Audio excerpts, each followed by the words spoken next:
Hello, this is Mrs. Liz Check. I'm coming to you from my office at home. Today I'm going to go over with you in this lesson World War One in a nutshell. Now, the learning target for today is what were the details of World War One. But before we get into some new material for this lesson, let's review the main causes of World War One. Now, in the previous lesson, I mentioned that the assassination of Franz Ferdinand is usually the first thing that comes to mind when people are asked, hey, what was the causes of World War One? And that truly wasn't the main cause of World War One. As I stated in the previous lesson, there was many years of build up to the breakout of World War One. It just didn't, bam, all of a sudden the assassination of Franz Ferdinand occurred and we're going to fight a massive world war. So in world history, we want you to understand the main causes that occurred leading up to the breakout of World War One. So let's review those together. First off, you have M for militarism. Militarism is the buildup of your military to prepare for wartime. This doesn't happen overnight. This is going to take a good couple years to establish a strong military to fight in a great world war such as World War One. Now, this is going to have to include the economy turning over and getting everybody on board to be a part of this feat to build a military to this substantial amount where they can be a contender in a war as such as this size. But their first goal in this would be militarism and being prepared for war. Now, the second of the main causes of World War One is alliances, building up those relationships with other countries and preparing for the possibility of war. Now, you can see alliances today. They're very, very strong alliances today. But back in this time period, this whole idea of alliances was rather kind of new. With an alliance, let's say Great Britain, when they built an alliance with France and Russia and the United States, they expected that if they were going to get into trouble, that the other countries would come on board and help them out. And that's the whole part of alliances, building those strong alliances. And they're not going to build alliances just because. There has to be something that alliance is going to bring to, the team to make them a stronger team. For example, imperialism. That imperialism is basically a larger country going into a smaller country for some type of political, economical gain of some sorts. There might be a resource there that they might need. It might be geography that they're getting from, they need to get from one area to another area and they have to get to, use that country, for example. But with World War One, imperialism was very important because of those resources and location. And then we have nationalism. Is that is pride and loyalty for your country. Nationalism being so wrapped up into your country, the pride of your country, the loyalty for your country, and then you are going to go out and fight a war in the name of that country was a catalyst of the cause of the war. So when you take these main ideas, militarism, alliances, imperialism, and nationalism, and pull them all together, it is going to lead up to a major world war, such as World War One. Now, Again, yes, I will give credit to the assassination of Franz Ferdinand, but that was not the main cause. Again, it takes a lot of things to happen in order for a war to be fought at that large scale. Now, let's move on to some academic vocabulary terms so we are clear on the vocabulary that will be used for the rest of this unit. Total war. Total war is a method of fighting a war that will bring in civilians. And this can be either a positive or negative. For example, if you are in total war, your civilians are going to be a support staff to your military. They are going to be a part of building up the military and being a part of the war to support the war effort, but not necessarily fighting in battle. But with total war in the path of warfare. This is the sad part of total warfare. This is where civilians could be caught off guard and are part of the casualty numbers. Total war meant that they were an open target. Civilians either working in a factory or just because their house might be unfortunately in the pathway of getting to the enemy, they're going to pay a price. And that is total warfare. And that's one of the saddest part of warfare. And that has been a technique that governments, deemed okay. Attacking civilians of your enemy. And that, again, that's the sad part of war. And here are some casualty numbers. And as we talked about in previous units, Russia was really impacted by this war. Now, the war of attrition is again a technique of warfare that you are going to attack your enemy non-stop. You are not going to give your enemy time to sleep, eat, to get ready for the next round of fire coming at you. This is a technique that was brought on during World War I, and it was very successful. The Germans used this technique in World War II, and we'll get to that technique when we're talking about the bombing of London in World War II. A planned economy goes along with that militarism attitude on getting prepared for wartime. A planned economy is when you're taking your economy of your country and you are totally flipping it to prepare for wartime. You are taking your factories and you are producing war materials in support of the war. Now, can you say we're in a planned economy right now in 2020 because of the COVID crisis? I would say yes. We are flipping some of our factories over, and those factories are creating PPEs and respirators and etc. to fight the COVID war. Now, what I would like you to do right now is, again, this is part of your review, is I want you to create a graphic organizer in this section. I want you to depict what sides of the war the Triple Entente and the Triple Alliance, or the Central Powers and the Allied Powers, as we switched over to in the previous lesson. I want you to go take a couple of minutes to jot down your answer, please.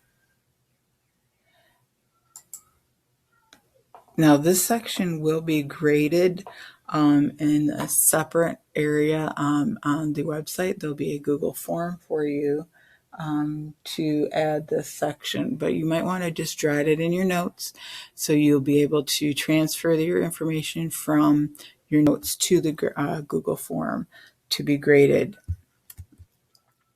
Now, please make sure that your answers are clear so that the teacher can understand them.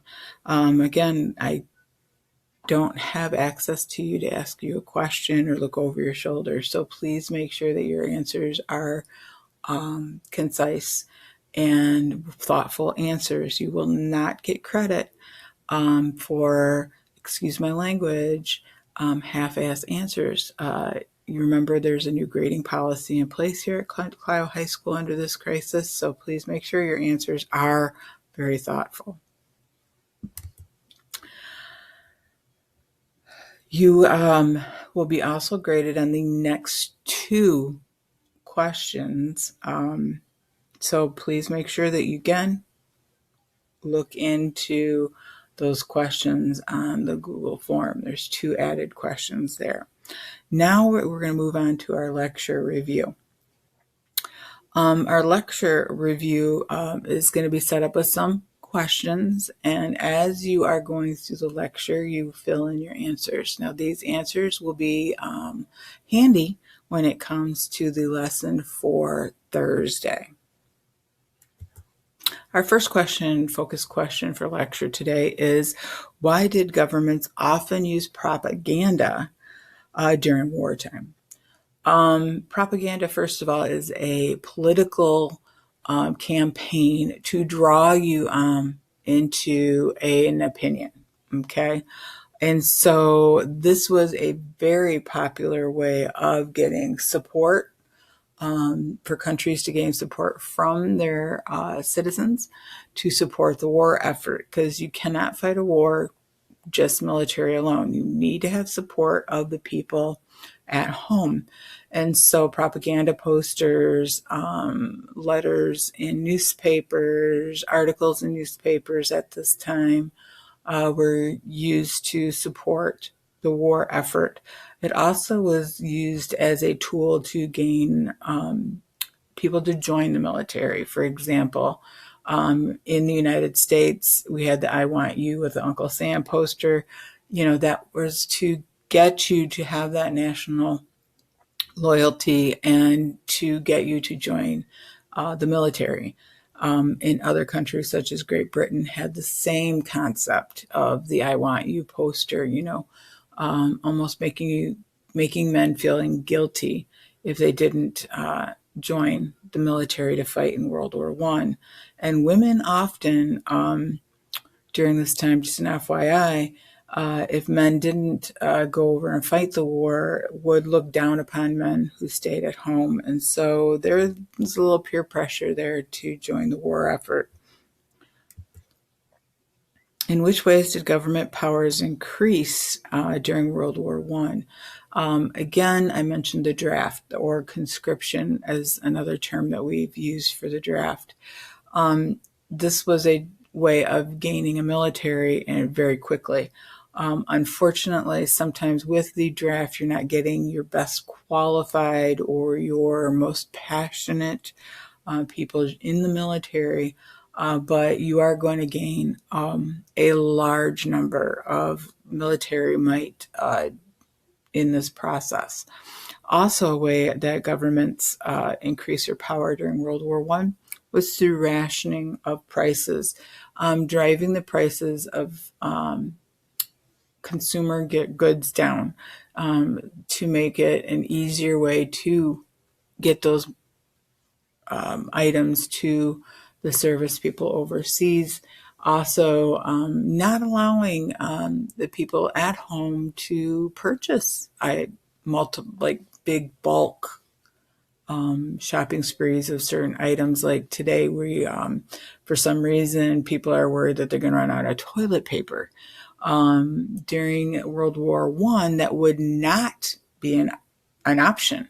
Okay, you weren't allowed to buy in bulk during World War I times. And so you were given rationing books. And if, you know, let's say in your rationing book, you only had a coupon for a 5-pound bag of sugar once a month, then you have to make sure that sugar lasts. And this is a time period where everything is made by scratch.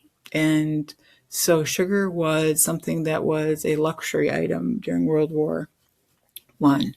Wages and rent controls were put into place. So because men were away fighting a war and women were left at home, and so how are rents going to be paid? How are mortgages going to be paid?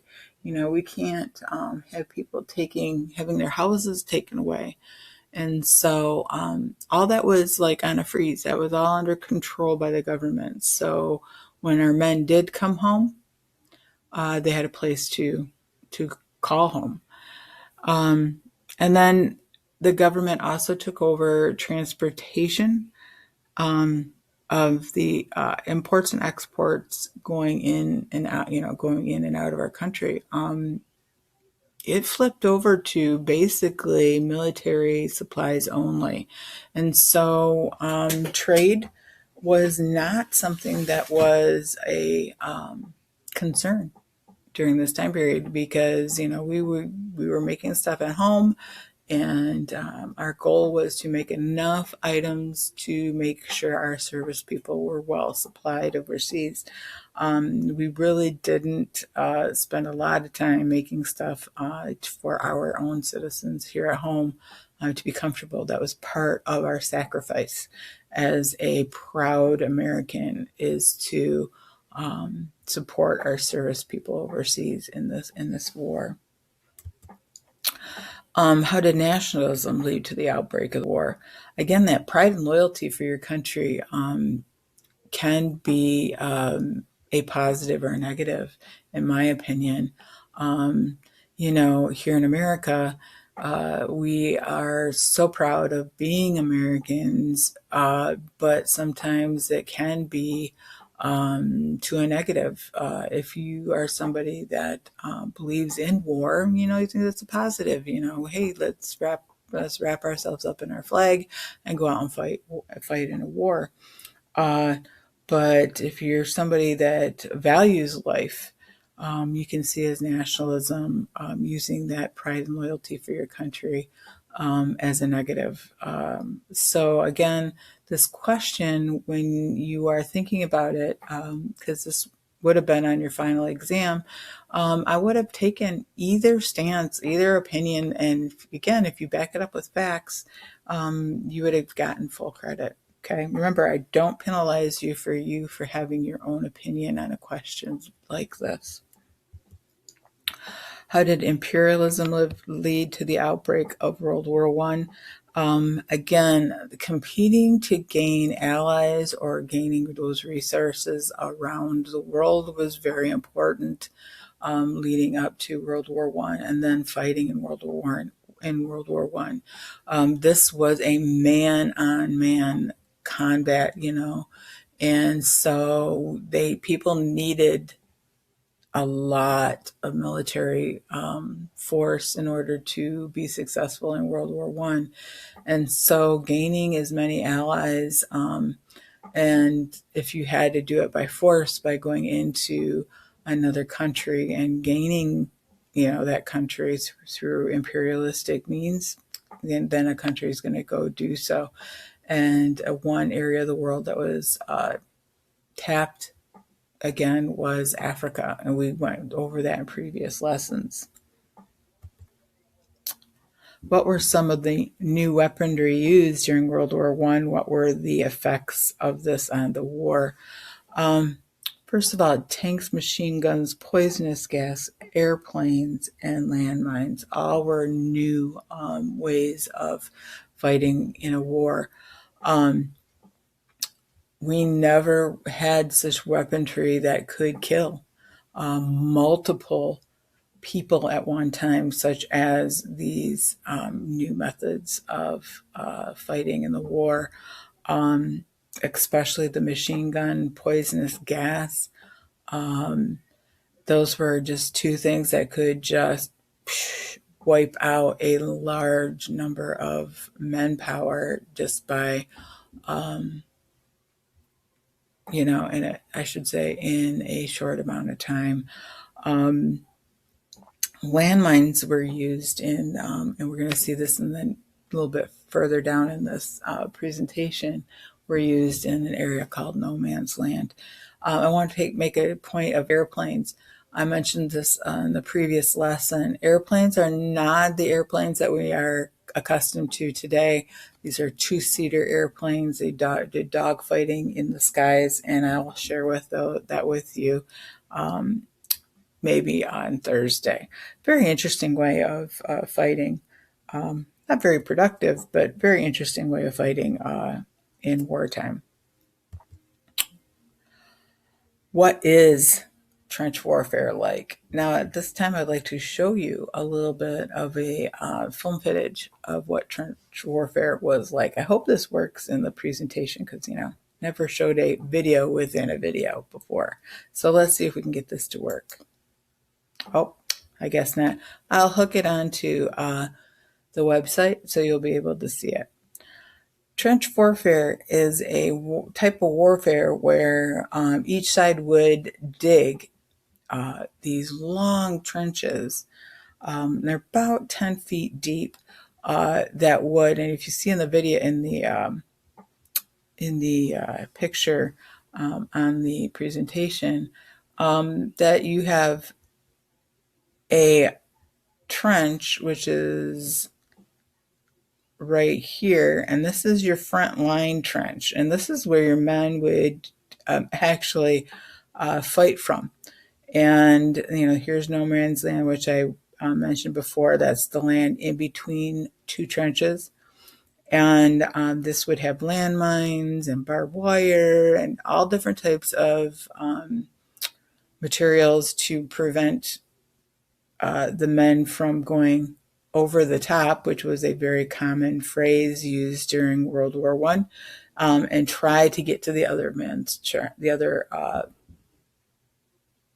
trench over here. Unfortunately, if you were the first round of people trying to go over the top, you are going to be met with enemy fire, and both sides had machine guns. And so if you unfortunately were one of the first men that were told to go over the top, chances are you're not going to make it. You're going to be hit by that machine gun fire, landmines, hand grenades, etc. This trench here is basically, I would call a roadway or a supply line to get people to the main trench. Okay, they're not going to walk over land to get to a trench. They have to walk through a path, like a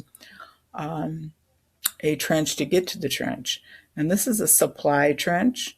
Okay, and they're going to have everything there ready to go. They're not going to have this all crowded with and ammunition and extra men, etc. Okay, that's going to be in your supply trench. And then they're going to come through here in order to get to the frontline trench to, again, fight in battle.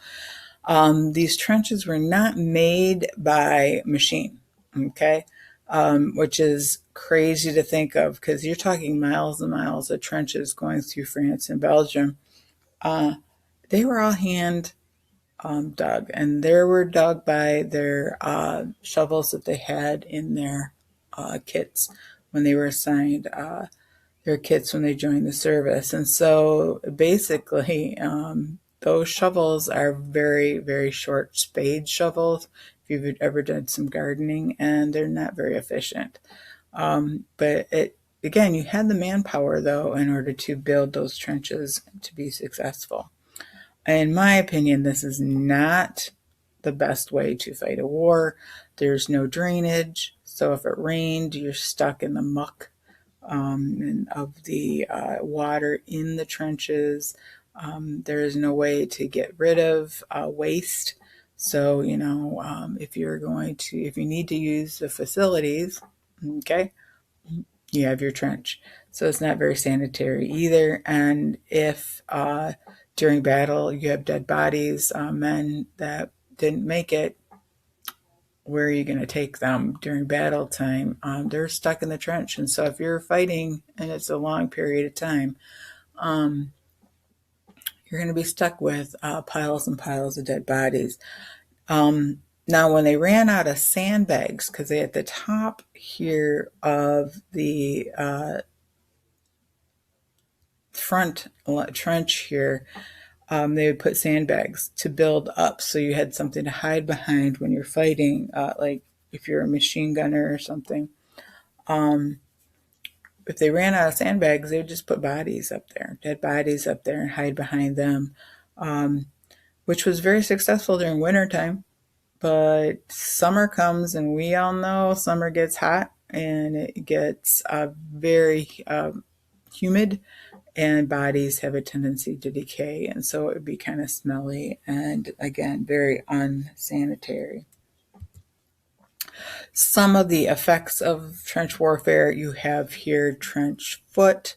Because of the dampness of the trench, men were not able to keep their feet dry. And so, literally, this is like athlete's foot gone crazy, and a lot of men lost their toes. Some have even lost their foot due to trench foot. Over here, you have this phenomenon called trench rats. They would say that the rats were as big as cats because rats feed upon dead, and it's sick to think of, but you have so many dead bodies hanging around, you know it's going to attract rats. And sewage sitting around, because there's no drainage, you're going to get rats.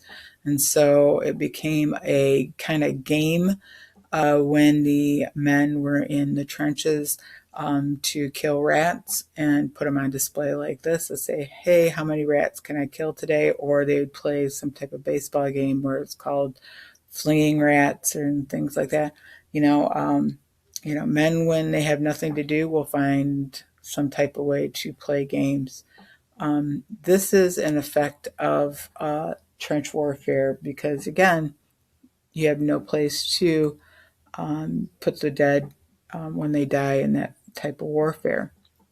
And then this long picture down here, that is no man's land. Again, it's called no man's land because no man can get across it. And unfortunately, during World War One, statistics say that each side only gained about a mile fighting in this type of warfare, and that's crazy. That is just absolutely crazy to think of. Again, here's the good side view of what trench warfare is like. They did need to have beams for support to keep those sides up, and etc., and for coverage, etc., and for the higher ups in the military would have some type of coverage in trench warfare. What factors led to the United States entering the war? Remember, think back to U.S. history class with Mr. Elliott and Mr. Taylor. You must have talked about how leading into World War One, the United States was an isolationist country. Now, we did step into a small war previous to World War One called the Spanish-American War. It was basically, I like to call it our tester war to see, hey, can we be a successful military outside of our own borders? That war was fought in Cuba. All of us know that Cuba is visible from the shores of Florida, so we weren't really like going across an ocean to fight in a war. We were just kind of taking a short day trip, if you want to call it, to fight in the Spanish-American War. But we weren't quite sure whether we wanted to be a part of it, even though we were allied with Great Britain, we were allied with France, and we were allied with Russia. Yes, Russia. We weren't quite sure if we wanted to enter into the war, but it took a few major events for us to enter into the war. For example, the sinking of the Lusitania by the German U-boats. U-boats were submarines that just started to come out during World War One.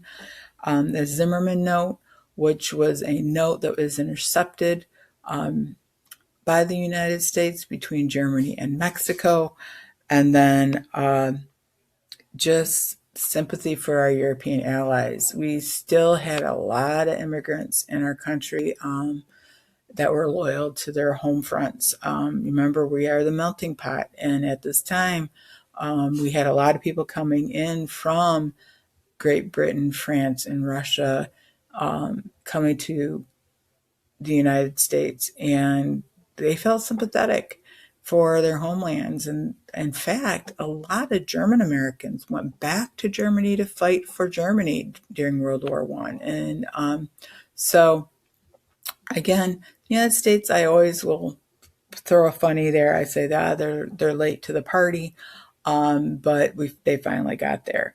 So I hope you enjoyed listening to this lecture today. I will be looking for the answers to the questions, that those review questions on the main causes of World War I on your Google form. Have a great day.